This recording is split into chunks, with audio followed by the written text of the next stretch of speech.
आज हम बात कर रहे हैं एक ऐसे कूटनीतिक घटनाक्रम की जिसने अंतर्राष्ट्रीय राजनीति में हलचल मचा दी है। अमेरिका में आयोजित होने वाली गाजा बोर्ड ऑफ पीस की पहली बैठक में पाकिस्तान और इजराइल के प्रधानमंत्री एक ही मंच पर मौजूद रहने वाले हैं। इस बैठक की अध्यक्षता अमेरिकी राष्ट्रपति डोनाल्ड ट्रंप करेंगे।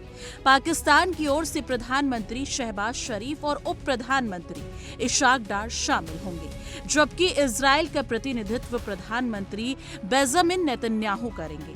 ये पहली बार होगा जब पाकिस्तान और इजराइल के शीर्ष नेता किसी आधिकारिक अंतर्राष्ट्रीय मंच पर एक साथ बैठेंगे। गौरतलब है कि पाकिस्तान और इजराइल के बीच आज तक औपचारिक राजनयिक संबंध स्थापित नहीं हुए हैं, इसलिए ये तस्वीर अपने आप में प्रतीकात्मक और राजनीतिक रूप से अत्यंत महत्वपूर्ण मानी जा रही है।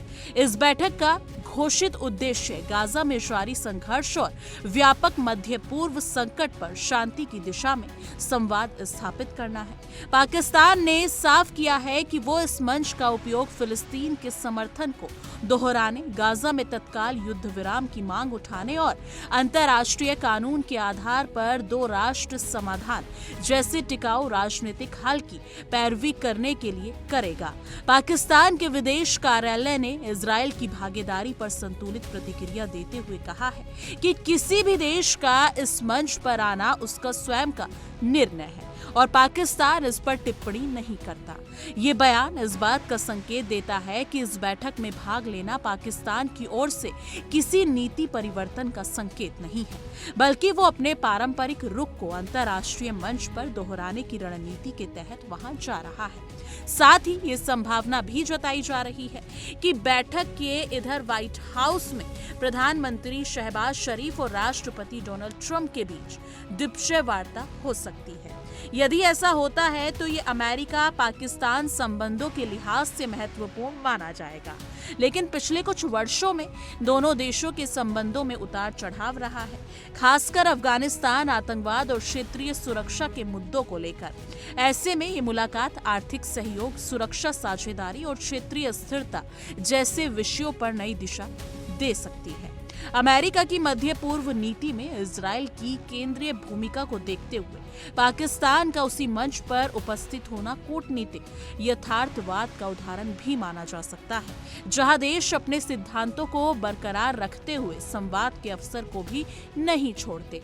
लेकिन दिलचस्प बात यह है यहाँ पर कि इस पूरे घटनाक्रम के बीच पाकिस्तान की ओर से भारत पर भी टिप्पणी की गई है।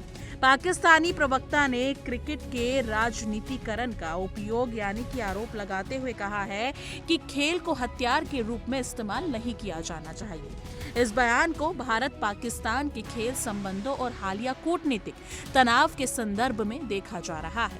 एक तरफ पाकिस्तान अंतर्राष्ट्रीय मंच पर संतुलित और संयमित भाषा का प्रयोग कर रहा है, वहीं दूसरी ओर घरेलू और क्षेत्रीय राजनीति को ध्यान में रखते हुए भारत पर बयानबाजी भी जारी रख रहे हैं। ये दोहरी राजनीति पाकिस्तान की आंतरिक राजनीतिक जरूरतों और बाहरी कूटनीतिक प्रयासों के बीच बनाने की कोशिश के रूप में देखी जा रही है।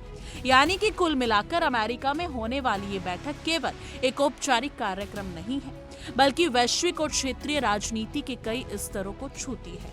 पाकिस्तान और इजराइल के प्रधानमंत्रियों का एक मंच पर होना भले ही सीधे तौर पर संबंधों की शुरुआत ना हो, लेकिन यह अंतर्राष्ट्रीय कूटनीति की बदलती प्रगति को आवश्यक दर्शाता है। लेकिन अमेरिका इस मंच के जरिए ये संदेश देना चाहता है कि वो विरोधी रुख रखने वाले देशों को भी संवाद की मेज पर ला सकता है। अब देखना ये होगा, ये देखना काफी दिलचस्प है कि मुलाकात केवल एक प्रतीकात्मक क्षण बनकर रह जाती है या भविष्य में किसी बड़े कूटनीतिक बदलाव की नींव साबित हो सकती है। ये तो वक्त ही बताएगा कि इस पर डोनाल्ड ट्रंप, नेतन्याहू और मीटिंग के बाद शहबाज शरीफ की क्या कुछ प्रतिक्रिया सामने आती है। लेकिन इस मुद्दे पर आपकी क्या कुछ राय है? कमेंट सेक्शन में अपनी राय जरूर साझा कीजिएगा। देखिए इंडिया डेली 24/7 अब आपकी स्मार्ट टीवी पर। इंडिया डेली मौजूद है सभी डिजिटल प्लेटफॉर्म पर लाइव और लगातार। इंडिया डेली 24/7 हर दिन राष्ट्र को समर्पित।